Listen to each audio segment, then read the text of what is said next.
RS football ഫാമിന്റെ പുതിയ വീഡിയോയിലേക്ക് എല്ലാ മാന്യപ്രേക്ഷകർക്കും സ്വാഗതം. നമ്മൾ ഇന്ന് സംസാരിക്കാൻ പോകുന്ന ഇന്ന് രാത്രി നടക്കാൻ പോകുന്ന ഇന്ന് രാത്രി എന്ന് പറഞ്ഞാൽ നാളെ പുലർച്ചെ 1:30 മണിക്കാണ് ഇന്ത്യൻ സമയം. ഈ സമയം ഇന്ന് രാത്രി 12 മണിക്ക് നടക്കാൻ പോകുന്ന ചാമ്പ്യൻസ് ലീഗിലെ 8ാം റൗണ്ട് മത്സരങ്ങളെ കുറിച്ചാണ് നമ്മൾ പറയാൻ പോകുന്നത്. അപ്പോൾ ഇതോടുകൂടിയിട്ട് പ്രാഥമിക റൗണ്ട് മത്സരം അവസാനിക്കുകയാണ്. റൗണ്ട് ഓഫ് 16ലേക്ക് ഇനിയാണ് അടുത്ത് ചുവടുവെപ്പ് ഓരോ ടീമുകളുടെയും. റൗണ്ട് ഓഫ് 16ലേക്ക് നേരിട്ട് 8 ടീമുകൾക്ക് യോഗ്യത നേടാം. ബാക്കിയുള്ള 8 ടീമുകൾക്ക് പ്ലേ ഓഫ് കളിച്ചിട്ട് വേണം ആ റൗണ്ട് ഓഫ് 16 എത്താൻ. അപ്പൊ എല്ലാവരും 8 സ്ഥാനത്തിലേക്ക് പെട്ടെന്ന് എന്താണ് പ്ലേ ഓഫ് കളിച്ചിട്ട് പിന്നെ റിസ്ക് ഒന്നും എടുക്കാൻ നിൽക്കേണ്ടതുള്ള ഒരു ഇതിൽ ഫസ്റ്റ് ടോപ്പ് 8 എത്താനേ നോക്കുള്ളൂ. അപ്പോൾ ഇപ്പൊ നിലവിൽ ആഴ്സണലും ബയൺ മ്യൂണിക്കും മാത്രമാണ് റൗണ്ട് ഓഫ് 16ലേക്ക് കടന്നിട്ടുള്ളത്. അവർ ഏകദേശം ഉറപ്പാണ്. അവരുടെ പോയിന്റ് നിലവാരമൊക്കെ നോക്കിക്കഴിഞ്ഞാൽ ഏകദേശം ഉറപ്പാണ്. ഇനി റയൽ മാഡ്രിഡ് ഉണ്ട്, അതേപോലെ തന്നെ ലിവർപൂൾ ഉണ്ട്, പിന്നെ 13 പോയിന്റുള്ള 8ഓളം ടീമുകളുണ്ട്. അപ്പോൾ ആർക്ക് വേണമെങ്കിലും ഈ റൗണ്ട് ഓഫ് 16ലെ യോഗ്യത നേടുന്ന 8 സ്ഥാനങ്ങളിലേക്ക് ആർക്ക് വേണമെങ്കിലും എത്താൻ പറ്റും. അല്ലാത്തവർ 14-15 സ്ഥാനങ്ങളിലേക്ക് തഴയപ്പെടുകയും ചെയ്യും നാളത്തെ മത്സരങ്ങൾ പരാജയപ്പെടുകയാണെങ്കിൽ. അപ്പൊ എന്തായാലും ഒരാഴ്ചക്ക് എത്ര പെട്ടെന്നല്ല കഴിഞ്ഞത്. ചാമ്പ്യൻസ് ലീഗ് എപ്പോൾ കഴിഞ്ഞുള്ളൂ. ബാഴ്സലോണയും ലിവർപൂളിന്റെയും അറ്റ്ലറ്റിക്കോ മാഡ്രിഡിന്റെയും ചെൽസിയുടെ ഒക്കെ മത്സരം അപ്പൊ ഇന്നലെ കഴിഞ്ഞ പോലെ ഉണ്ട്.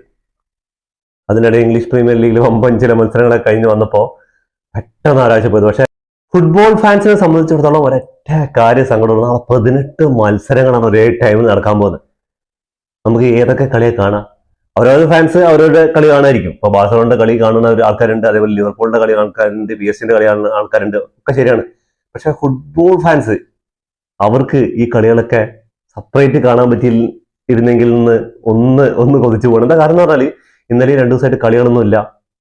നാളെ ഒരൊറ്റ ടൈമിലാണ് ഈ 18 കളി നടക്കാൻ പോകുന്നത്. 36 ടീമിന്റെ കളി നടക്കുന്നുണ്ട്. അതിൽ നമ്മൾ ഇഷ്ടപ്പെടുന്ന ഒരുപാട് ടീമുകൾ ഉണ്ടാവും. അപ്പൊ അവരുടെയൊക്കെ കളി കാണുന്നുണ്ടാവും. പക്ഷെ ഇതൊക്കെ ഹൈലൈറ്റ്സോ അല്ലെങ്കിൽ രണ്ടാമത് ഈ കളിക്ക് ശേഷം നടന്ന ശേഷമുള്ള കളിയെ കാണാനേ നമുക്ക് പറ്റുള്ളൂ. അതിന്റെ ഫുൾ മാച്ച് കാണാൻ പറ്റും, അല്ലെങ്കിൽ ഹൈലൈറ്റ്സ് കാണാൻ പറ്റും. അല്ലാതെ ഏതെങ്കിലും ഒരു കളിയല്ലേ കാണാൻ പറ്റുള്ളൂ. ഒരു കളി ടിവിയിലും കാണാം, ഒരു കളി മൊബൈലിലും കാണാം. പക്ഷെ അത്രയ്ക്ക് നമുക്ക് സംതൃപ്തി ആവില്ല. നമ്മൾ ഒരു കളി ആ ഒരു കളിന്റെ ഇൻട്രസ്റ്റിലും കൂടി ഇരുന്ന് കാണുമ്പോൾ അതിൽ നാളെ എണ്ണി പറയേണ്ട 2-3 മത്സരങ്ങളുണ്ട്. നട്ട പാതിര 1:30 മണിക്കാണ് കളി നടക്കുന്നത്. അപ്പൊ എന്തായാലും ഈ കളിയൊക്കെ കഴിഞ്ഞിട്ട് ഉറങ്ങുമ്പോഴേക്കും പിറ്റേ ദിവസം രാവിലെ ഡ്യൂട്ടിക്ക് പോയിട്ട് ഇങ്ങനെ കോട്ടുമായിട്ട് ഉറങ്ങേണ്ട പരിപാടിയാണ് എല്ലാവരും ഉണ്ടാവുക. എന്താ കാരണം എന്ന് പറഞ്ഞാൽ ഈ രാത്രി ഈ കളിയൊക്കെ എന്തായാലും കാണും. ചാമ്പ്യൻസ് ലീഗ് ആയതുകൊണ്ട് എന്തായാലും കളി കാണാതിരിക്കില്ല. കണ്ടു കഴിഞ്ഞിട്ട് ഉറക്കൊക്കെ പൂലേ 3-4 മണിയൊക്കെ ആവും കിടന്നുറങ്ങുമ്പോൾ. ഈ ഉറങ്ങിയിട്ട് രാവിലെ എണിച്ച് ഡ്യൂട്ടിക്ക് പോട്ടെ. അപ്പൊ എന്തായാലും തീർച്ചയായിട്ടും അത് കാണാതെ ഇരിക്കില്ല, ഡ്യൂട്ടിക്ക് പോവാതിരിക്കാനും പറ്റില്ല എന്നുള്ള അവസ്ഥയാണ്. അപ്പൊ നമുക്ക് ഈ കളികളിലേക്ക് നമുക്കൊന്ന് ഒറ്റ ഓർഡർ നിന്ന് കളികളെ കുറിച്ച് നോക്കിക്കഴിഞ്ഞാൽ ആദ്യ മത്സരം എന്നല്ല, എല്ലാം ഒരേ ടൈമിൽ നടക്കുന്നത്. അപ്പൊ നമുക്കൊരു ടേബിളിൽ ഇങ്ങനെ നോക്കുന്ന സമയത്ത് ഓരോ മത്സരങ്ങളായിട്ട് നമുക്ക് അനലൈസ് ചെയ്യുന്ന സമയത്ത് യൂണിയൻ സെന്റും അറ്റ്ലാന്റയും തമ്മിലാണ് മത്സരം നടക്കുന്നത്. ആ മത്സരത്തിന് എത്രത്തോളം ഇമ്പോർട്ടന്റ് ചോദിച്ചാൽ നമ്മൾ ടേബിളിലേക്ക് വരികയാണെങ്കിൽ അതിൽ യൂണിയൻ സെന്റ് നിൽക്കുന്നത് എവിടെയെന്ന് ചോദിച്ചാൽ ഏറ്റവും അവസാനം കിടക്കുന്ന ടീമുകളാണ്. ഇപ്പൊ 31 സ്ഥാനത്ത് കിടക്കുന്നത്. അതേപോലെ അറ്റ്ലാന്റിന്റെ കാര്യം നോക്കിക്കഴിഞ്ഞാൽ അറ്റ്ലാന്റിക്ക് നാളത്തെ മത്സരം 13 സ്ഥാനത്ത് കിടക്കുന്നത്. അപ്പൊ നാളെ മത്സരം അറ്റ്ലാന്റ് ജയിക്കുകയാണെങ്കിൽ 8ലേക്ക് കയറാനുള്ള ചാൻസുകൾ ഉണ്ട്. അപ്പോൾ അറ്റ്ലാന്റ എന്തായാലും യൂണിയൻസിന്റെ ഗ്രൗണ്ടിലാണ് നടക്കുന്ന കാര്യമൊക്കെ ശരിയാണ്. അറ്റ്ലാന്റ മിന്നും ഫോമിലാണ് കളിച്ചുകൊണ്ടിരിക്കുന്നത്. അറ്റ്ലാന്റ 7 മത്സരങ്ങൾ കംപ്ലീറ്റ് ചെയ്തപ്പോൾ 4 വിജയം, 1 സമനില, 2 തോൽവടക്കം 13 പോയിന്റ് ഉണ്ട്. ആ 13 പോയിന്റിൽ 10ഓളം ടീമുകളാണ് ഈ ഒരു ഫൈറ്റിന് ഇറങ്ങിയിട്ടുള്ളത്. അപ്പൊ നമുക്ക് അടുത്ത മത്സരത്തിലേക്ക് വരികയാണെങ്കിൽ ഒരു നിർണായക മത്സരമാണ് PSV versus Bayern Munich. Bayern Munich 2ാം സ്ഥാനത്താണ്. അവർക്ക് ഒരു സമനില മതി ഉറപ്പിക്കാൻ. അല്ലെങ്കിലും അവർ ഏകദേശം ഉറപ്പാണ്. എന്താ പറഞ്ഞാൽ ടേബിളിൽ ഇപ്പൊ നിൽക്കുന്നത് 2ാം സ്ഥാനത്താണ്. 18 പോയിന്റുമായിട്ട് അവർ 2ാം സ്ഥാനത്ത് നിൽക്കുന്നുണ്ട്. ഇപ്പോൾ റയൽ മാഡ്രിഡും ലിവർപൂളും ജയിച്ചു വരികയാണെങ്കിൽ 18 പോയിന്റാണ്. അപ്പോൾ എന്തായാലും ഇവർ ഉറപ്പാണ്. എന്താ പറഞ്ഞാൽ ഇവര് 2 ടീം മാത്രമേ ഈ ഒരു 18 പോയിന്റിലേക്ക് എത്തുള്ളൂ. ബാക്കി ഏത് ടീം കളിച്ചാലും 18 പോയിന്റിലേക്ക് എത്താൻ ചാൻസ് ഇല്ല. അപ്പോൾ ബയൺ മ്യൂണിക്കിന് എന്തായാലും നിർണായകമായിട്ടുള്ള ഒരു സമനിലയോ അല്ലെങ്കിൽ വിജയിച്ചില്ലെങ്കിലും കുഴപ്പമില്ല. അവര് ഓൾറെഡി റൗണ്ട് ഓഫ് 16ലേക്ക് കയറി. അതെങ്ങനെയാണെന്നുള്ളത് നമുക്ക് നോക്കി ഈ പോയിന്റ് ടേബിൾ നോക്കി കഴിഞ്ഞാൽ അറിയാൻ പറ്റും. അടുത്ത മത്സരം നാളെ എല്ലാവരും ഉറ്റുനോക്കുന്ന ഒരു മത്സരമാണ് Paris Germain versus Newcastle United. English പമ്പന്മാരും ഫ്രഞ്ച് പമ്പന്മാരും തമ്മിലുള്ള മത്സരമാണ് നടക്കുന്നത്. അപ്പൊ എന്താ പറയുക, ഈ മത്സരത്തിന്റെ പ്രത്യേകത പറഞ്ഞാൽ ഈ മത്സരത്തിൽ ജയിക്കുന്നവര് ടോപ്പ് 8 ചെയ്യും, തോൽക്കുന്നവര് 14-15 സ്ഥാനങ്ങളിലേക്ക് പോവുകയും ചെയ്യും. അതല്ല സമനിലയാണെങ്കിൽ 2 ടീമും ടോപ്പ് 8 നിന്ന് പുറത്തേക്ക് പോകും. മറ്റുള്ള ടീമുകൾ ഉള്ളിലോട്ട് വരും. പിന്നെ പ്ലേ ഓഫ് കളിച്ചിട്ടാണ് ഇവർക്ക് 2ആൾക്കും ചാൻസ്. PSG കാര്യം കഴിഞ്ഞ സീസണിൽ അറിയാലോ, 15 സ്ഥാനത്തേക്ക് ഉണ്ടായിരുന്നു. അവർ പ്ലേ ഓഫും കളിച്ച് വന്ന് റൗണ്ട് ഓഫ് 16 കടന്ന് ക്വാർട്ടറും കടന്ന് സെമിയും കടന്ന് ഫൈനലിൽ കപ്പ് അടിച്ചിട്ടാണ് പോയത്. അപ്പൊ ഈ 8 എന്നുള്ളതിന് ഒരു കളി അഡ്വാൻറ്റേജ് ആണ്. നമുക്ക് നേരിട്ട് റൗണ്ട് ഓഫ് 16 കയറി എന്നുള്ള ഒരു അഡ്വാൻറ്റേജേ ഉള്ളൂ. ബാക്കി ഉള്ള കളികൾ പൊരുതി വരേണ്ട കാര്യങ്ങളാണ്. അപ്പോൾ ഈ ഒരു കളിയാണ് ഞാനും കാണണമെന്ന് ആഗ്രഹിക്കുന്നത്. പക്ഷെ ബാഴ്സയുടെ കളിയുണ്ട്, ബാഴ്സയ്ക്ക് നിർണായകമാണ് നാളത്തെ കളി. അപ്പൊ എന്തായാലും അതും കാണണം, ഇതും കാണുന്നുണ്ട്. നമുക്ക് നോക്കാം ഏതാ കാണാൻ പറ്റുന്നത്. അടുത്ത പാഫ്കോസ് എഫ്സിയും സ്ലാവിയർ പ്രാഹ. സ്ലാവിയർ പ്രാഹയും ഇവർ രണ്ടിനും കൊണ്ട കളിയിൽ അത് വലിയ ഇമ്പോർട്ടന്റ് ഉള്ള കളിയൊന്നുമല്ല. എന്ന് പറഞ്ഞാൽ രണ്ട് ടീമും അവസാനം ഇതിലേക്ക് കിടക്കുന്നത്. അടുത്ത മത്സരമാണ് നാപ്പോളി വിസസ് ചെൽസി. ചെൽസിക്ക് നിർണായകമാണ്, നാപ്പോളിക്ക് നിർണായകമാണ്. നമ്മൾ ടേബിളിലേക്ക് വരികയാണെങ്കിൽ ചെൽസിയുടെ പൊസിഷൻ എന്ന് പറഞ്ഞാൽ 8ാം സ്ഥാനത്താണ്. അവരിപ്പോൾ 8ലുണ്ട് 13 പോയിന്റ് ആയിട്ട്. അപ്പോൾ ഉറപ്പിച്ചിട്ടില്ല. എന്താ പറഞ്ഞാൽ ന്യൂകാസൽ ഉണ്ട്, PSG ഉണ്ട്, ഇവർക്കൊക്കെ 13, Barcelona 13 point, sporting CP 13 point, Manchester city ഉണ്ട്, അറ്റ്ലന്റിക്കോ മഡ്രിഡ് ഉണ്ട്, അറ്റ്ലാന്റ ഉണ്ട്, എല്ലാവരും. പിന്നെ 12 പോയിന്റുള്ള 2-3 ജുവന്റസ്, ഇന്റർ ഒക്കെ 12 പോയിന്റുള്ള ടീമുകളുണ്ട്. അപ്പൊ എന്തായാലും കളി നാപ്പോളി ആണെങ്കിൽ 8 പോയിന്റ് ആയിട്ട് 25ാം സ്ഥാനത്ത് കിടക്കുന്നത്. അവർക്കൊരു ജയിക്കുകയാണെങ്കിൽ അവർക്ക് എലിമിനേറ്റ് ആവാതെ റൗണ്ട് ഓഫ് 16ലേക്ക് പ്ലേ ഓഫ് കളിക്കാനുള്ള ഒരു ഇതുണ്ട്. അപ്പൊ അവർ ജയിക്കാൻ പറ്റുന്ന നാളെ ചെൽസിക്കെതിരെ പൊരുതുള്ളൂ. അടുത്ത മത്സരത്തേക്ക് നോക്കുകയാണെങ്കിൽ ചെൽസിയുടെ ഈ മത്സരം കഴിഞ്ഞ ശേഷം അടുത്ത മത്സരം നമ്മൾ നോക്കുകയാണെങ്കിൽ മൊണോക്കോ വിസസ് ജുവന്റസ്.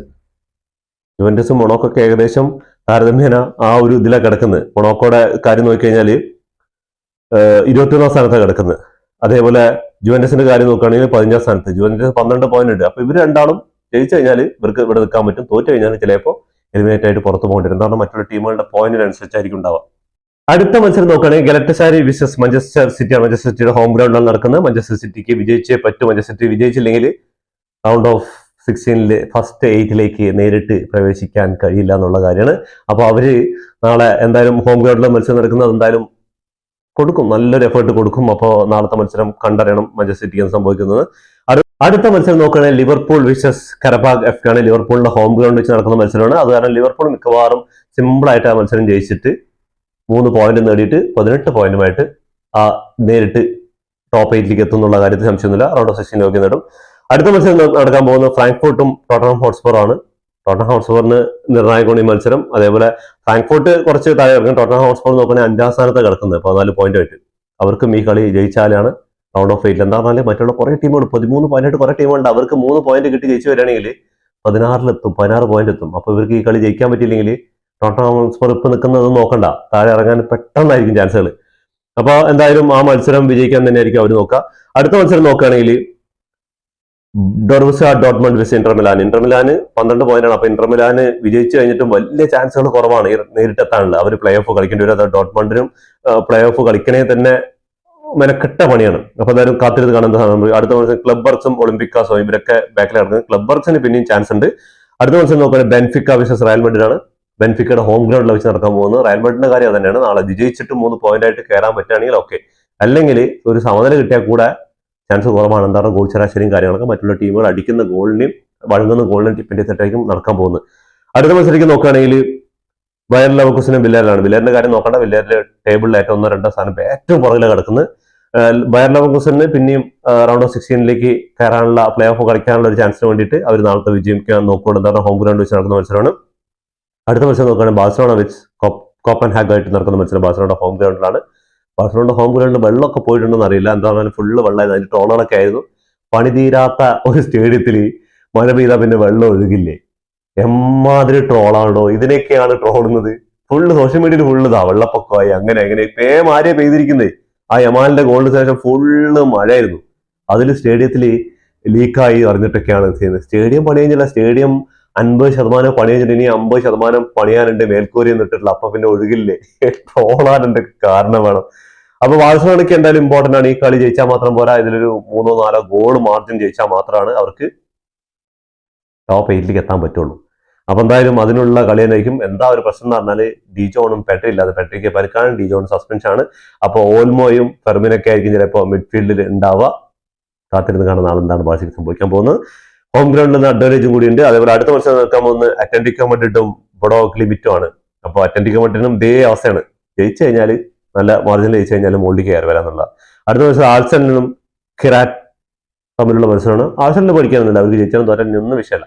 എന്തായാലും അവർ ഇവരുടെ കൂടെ 3 പോയിന്റ് നേടാനേ ശ്രമിക്കണം. എന്താ പറഞ്ഞാൽ അവസാന മത്സരം ഇംഗ്ലീഷ് പ്രീമിയർ ലീഗിൽ മാഞ്ചസ്റ്റർ യുണൈറ്റഡ് ആയിട്ടുള്ള തോൽവിക്ക് അവർക്ക് ഒന്ന് റിക്കവറി കിട്ടണമെങ്കിൽ ഈ കളി നല്ലൊരു മാർജിൻ ജയിക്കാൻ തന്നെയായിരിക്കും അവർ നോക്കുക. അടുത്ത മത്സരം അജാക്സും ഒളിമ്പിക്കാസും തമ്മിലാണ്. അജാക്സിന്റെ കാര്യം നോക്കണം, അവരും ലാസ്റ്റാണ് കിടക്കുന്നത്. ഒളിമ്പിക്കാസാണ് പിന്നെ കിടക്കുന്നത്. നാളത്തെ മത്സരത്തിലേക്ക് നോക്കി കഴിഞ്ഞാൽ എടുത്തു പറയേണ്ട മത്സരങ്ങൾ എന്ന് പറഞ്ഞാൽ ഏറ്റവും ഇമ്പോർട്ടന്റ് മത്സരം PSG വിസസ് ന്യൂകാസൽ യുണൈറ്റഡ് തന്നെയാണ്. അതിൽ യാതൊരു സംശയമില്ല. അടുത്ത് നോക്കുന്നത് നാപ്പോളിയും ചെൽസിയും തമ്മിലുള്ള മത്സരമാണ്. അവർക്കും നിർണായകമാണ്. അപ്പൊ നാപ്പോളിയും ചെൽസിക്ക് ഒരു മത്സരം എന്ന് പറഞ്ഞാൽ കിടിലൻ മത്സരമായിരിക്കും. അതേപോലെ തന്നെ ബാഴ്സലോണയുടെ മത്സരം, ബാഴ്സലോണയ്ക്ക് ഉള്ള കയറാനുള്ള ഒരു ഓപ്ഷൻ അല്ല, അത്രയും ഇമ്പോർട്ടന്റ് അല്ല. അത് അവരെ സംബന്ധിച്ചിടത്തോളം കയറാനുള്ള ഒരു മത്സരമാണ്. അതേപോലെ പിന്നെയും കുറെ മത്സരങ്ങളുണ്ട്. അതൊക്കെ ഇമ്പോർട്ടന്റ് ആണെന്ന് പറഞ്ഞാൽ മുകളിലേക്ക് വരാൻ, ടോട്ടൻഹാം ഹോട്ട്സ്പറിന്റെ മത്സരമുണ്ട്, അവർക്ക് മുകളിലേക്ക് വരാനുള്ള ചാൻസ് ആണ്. അതേപോലെ അങ്ങനെ കുറെ അത്ലറ്റിക്കോ മഡ്രിഡ് ഉണ്ട്, അതേപോലെ ബയർ ലെവർകുസൻ ഉണ്ട്, റയൽ മഡ്രിഡ് ഉണ്ട്. എല്ലാവർക്കും നാളെ കുറെ ആൾക്കാർക്ക് ഡയറക്റ്റ് ടോപ്പിലേക്ക് ഒന്നും സംഭവിക്കാൻ പോകുന്നില്ല. ടോപ്പിൽ 8ലേക്ക് എത്താനുള്ള സുവർണ്ണ അവസരമാണ്. അല്ലാത്ത പക്ഷം ഒരു പ്ലേ ഓഫ് കളിച്ചിട്ട് വരണന്നേ ഉള്ളൂ, അല്ലാതെ വേറെ പ്രശ്നങ്ങളൊന്നുമില്ല. പ്ലേ ഓഫ് കളിച്ചിട്ട് വന്ന ടീമുകളാണ് കഴിഞ്ഞ പ്രാവശ്യം സീസണിൽ കപ്പടിച്ചിരിക്കുന്നുള്ള കാര്യം. അപ്പൊ നമുക്ക് ടേബിളിലേക്ക് നോക്കിക്കഴിഞ്ഞാൽ ആഴ്സണലാണ് ഇപ്പോഴും തലപ്പത്തുള്ള 7 മത്സരങ്ങൾ കഴിഞ്ഞപ്പോൾ 7ഉം വിജയിച്ച് ഇതുവരെ തോൽവി അറിയാതെ ചാമ്പ്യൻസ് ലീഗിൽ മുന്നേറിക്കൊണ്ടിരിക്കുകയാണ്. അപ്പൊ മാഞ്ചസ്റ്റർ യുണൈറ്റഡിന്റെ എതിരെ ഏറ്റുവാങ്ങിയ ആ തോൽവിക്ക് നാളെ എതിർ ടീമിൽ എന്താ സംഭവിക്കാന്ന് കണ്ടു തന്നെ അറിയണം. 20 ഗോളുകൾ അടിച്ചപ്പോ ചാമ്പ്യൻസ് ലീഗിലെ ഏറ്റവും കുറവ് ഗോളുകൾ 2 ഗോളുകളാണ് ഇവർ അടങ്ങിയിട്ടുള്ളൂ എന്നുള്ള കാര്യമാണ്. 21 പോയിന്റുമായിട്ട് ഒന്നാം സ്ഥാനത്ത്. രണ്ടാം സ്ഥാനത്തുള്ള ബയൺ മ്യൂണിക്കാണ് 7 മത്സരം കഴിഞ്ഞപ്പോൾ 6 വിജയവും 1 തോൽവി അടക്കം 18 പോയിന്റുമായിട്ട് 20 ഗോളുകൾ അടിച്ചപ്പോൾ 7 ഗോൾ വഴങ്ങിയിട്ടുള്ളൂ. 3-ാം സ്ഥാനത്ത് റയൽ മഡ്രിഡാണ് 7 മത്സരങ്ങൾ കംപ്ലീറ്റ് ചെയ്തപ്പോൾ 5 വിജയവും 2 തോൽവി അടക്കം 15 പോയിന്റുമായിട്ട്. 4-ാം സ്ഥാനത്തുള്ള ലിവർപൂളാണ് 7 മത്സരങ്ങൾ കഴിഞ്ഞപ്പോൾ 5 വിജയവും 2 തോൽവി അടക്കം 15 പോയിന്റ്. രണ്ടാൾക്കും 15 പോയിന്റാണ്. ആ ഗോൾ ശരാശരിയിലാണ്.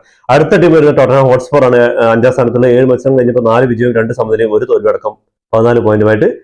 അടുത്ത് 6-ാം സ്ഥാനക്കാർ മുതൽ 13-ാം സ്ഥാനക്കാർ വരെ ഒരേ പോയിന്റാണ്. അതിൽ ആരൊക്കെയെന്ന് പറഞ്ഞാൽ PSG ഉണ്ട്, ന്യൂകാസിൽ യുണൈറ്റഡ് ഉണ്ട്, ചെൽസി ഉണ്ട്, ബാഴ്സലോണ ഉണ്ട്, സ്പോർട്ടിംഗ് സിറ്റി ഉണ്ട്, മാഞ്ചസ്റ്റർ സിറ്റി ഉണ്ട്, അറ്റ്ലാന്റിക്കോ മഡ്രിഡ് ഉണ്ട്, അറ്റ്ലാന്റ ഉണ്ട്. ഇവർക്ക് എല്ലാവർക്കും 13 പോയിന്റാണ്. ഗോൾ ശരാശരിയിൽ PSG-യും ന്യൂകാസിൽ യുണൈറ്റഡും ചെൽസിയും ബാഴ്സലോണയും ഈ ക്രമത്തിലാണ് നിൽക്കുന്നത്. അപ്പൊ നാളത്തെ കളിയിൽ ട്വിസ്റ്റ് ഉണ്ടാവും.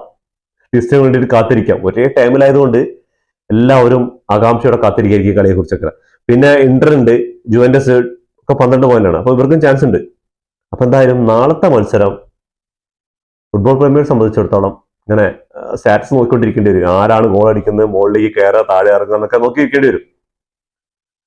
അപ്പോൾ എന്തുകൊണ്ടാണ് ഇത്രയും മത്സരങ്ങൾ ഒരേ ടൈമിൽ വയ്ക്കുന്ന ആർക്കെങ്കിലും അറിയുന്നവർ ഒന്ന് കമന്റ് ബോക്സിൽ കമന്റ് ചെയ്യാൻ മറക്കരുത് നിങ്ങളുടെ അഭിപ്രായങ്ങൾ. അതേപോലെ തന്നെ നാളത്തെ മത്സരങ്ങളിൽ ആരൊക്കെയാണ് ജയിക്കുക എന്നുള്ളത് നിങ്ങളുടെ ഫാൻ ബേസിൽ നിങ്ങളൊന്ന് കമന്റ് ചെയ്യാൻ മറക്കരുത്. അപ്പോൾ ഇതോടുകൂടി ഈ വീഡിയോ അവസാനിക്കുന്നു. ഫുട്ബോൾ ലോകത്തെ പുതിയ വിശേഷങ്ങൾ വീണ്ടും കാണാം. ഈ വീഡിയോ ഇഷ്ടപ്പെട്ടാൽ ലൈക്ക് ചെയ്യുക, ഷെയർ ചെയ്യുക, സബ്സ്ക്രൈബ് ചെയ്യുക.